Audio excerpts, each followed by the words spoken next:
باوجود اس کے کہ یزید ایک لعنتی آدمی تھا، فاسق آدمی تھا، فاجر تھا، اس نے ظلم کی داستانیں رقم کی تھی، خانوادہ اہل بیت کا خون کیا تھا، لیکن امام زین العابدین نے بڑی جرأت سے یزید سے کہا، فرمایا تو یہ تیرے مشیر کہتے ہیں کہ ان کو قتل کر دیا جائے، فرمایا تو بھی اور تیرے مشیر بھی، تم تو فرعون سے بھی بدتر نکلے۔ کیوں؟ کہا فرعون نے جب اپنے مشیروں سے پوچھا تھا کہ موسیٰ علیہ السلام اور ہارون علیہ السلام کے ساتھ کیا کیا جائے، تو قتل کا مشورہ تو انہوں نے بھی نہیں دیا، انہوں نے بھی کہا تھا کہ ان کو قید کر دیا جائے۔ یہ تیرے مشیر تو قتل کی بات کر رہے ہیں، تم تو فرعون سے بھی بدتر نکلے، اور فرعون سے بھی بدتر ہو کر تم یہ بات کر رہے ہو کہ ائمہ اہل بیت میں سے، خانوادہ اہل بیت کے جو فرد بچ گئے ان کو قتل کر دیا جائے۔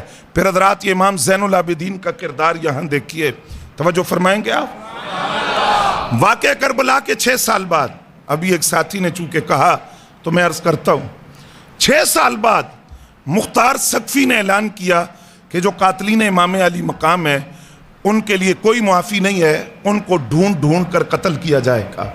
ہزاروں بندہ مارا گیا، ابن زیاد، شمر، خولی، عمر ابن سعد، جتنے شریک تھے سارے مارے گئے۔